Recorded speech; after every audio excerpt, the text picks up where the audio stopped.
चना बाजार कमजोर, इंपोर्टेड चना सस्ता, घरेलू डिमांड दबाव में और रबी बोवनी रुझान भी सीमित। नमस्कार, मैं हूं आपके साथ गौरव राजेंद्र। चलिए शो की शुरुआत करते हैं। शुक्रवार को देसी और इंपोर्टेड दोनों ही चना बाजारों में कमजोरी देखने को मिली, क्योंकि गुरुवार की हल्की तेजी आज टिक नहीं पाई। लेवाले पीछे हटते ही बाजार में दोबारा दबाव आया। कारोबारियों के अनुसार पिछले कुछ दिनों से देसी चने में एक दिन तेजी, दूसरे दिन मंदी वाला उतार चढ़ाव जारी है, जिसकी मुख्य वजह कमजोर खपत और स्टेडी सप्लाई है। व्यापारियों ने बताया कि चना, दाल और बेसन की खपत उम्मीद के मुताबिक नहीं है और मिलर्स की खरीदी अभी भी पूरी तरह से आवश्यकता आधारित बनी हुई है। मांग कमजोर रहने से बाजार को ऊपर की तरफ स्थायी सपोर्ट नहीं मिल पा रहा है।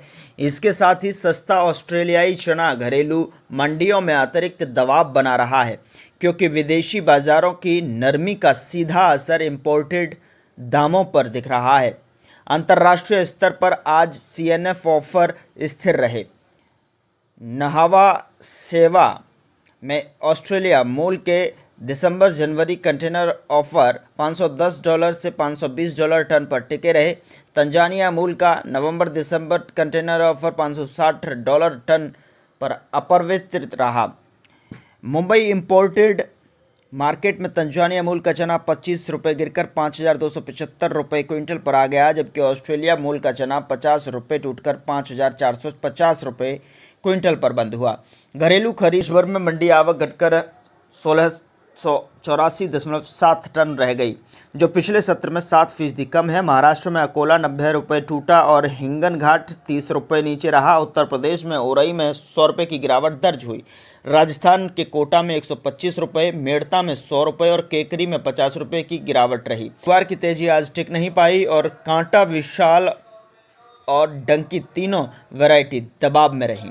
चना दाल मार्केट, चना दाल आज भी अधिकतर स्टडी रही और इंदौर बेस्ट ₹7,700 से ₹7,900, मीडियम ₹7,400 से ₹7,500 पर।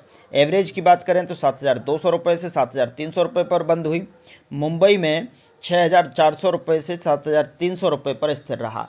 जयपुर में ₹6,425 से पर ₹50 कमजोर रहा, जबकि गुलबर्गा 6,800 से ₹6,900 पर अनचेंज्ड रहा। रबी की बात की जाए तो रबी 2025-26 में चना बोवनी कुल मिलाकर स्थिर रहने का अनुमान है। गेहूं और सरसों में बेहतर रिटर्न मिलने के चलते खासकर मध्य प्रदेश में किसान चने का रकबा बढ़ाने से बच रहे हैं। भले ही मिट्टी की नमी अनुकूल है, गुजरात और राजस्थान में कुछ क्षेत्रों में शुरुआती बोवनी अच्छी रही है, जिससे राष्ट्रीय स्तर पर रकबा संतुलित दिख रहा है। इसके अलावा ऑस्ट्रेलिया का फॉरवर्ड चना एमएसपी से लगभग 10% सस्ता होने से किसानों में चना बढ़ाने का उत्साहित सीमित है।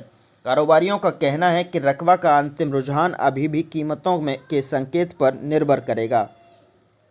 चना फिलहाल कमजोर से रेंज बाउंड दायरे में है। दाल बेसन की खपत कमजोर है और मिलर्स की खरीदी अभी भी पूरी तरह आवश्यकता आधारित बनी हुई है। साथ ही व्यापारियों को आशंका है कि 30% आयात शुल्क के बावजूद मटर का इंपोर्ट दोबारा बढ़ सकता है, जिससे चने की खपत पर अतिरिक्त दबाव आ सकता है।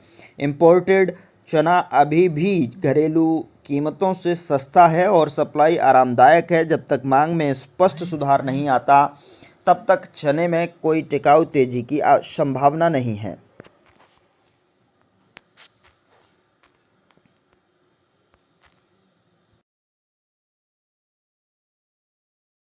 तो फिलहाल आज की शो में इतना ही। अगले शो में फिर मुलाकात होगी एक नई जानकारी के साथ। तब तक के लिए नमस्कार।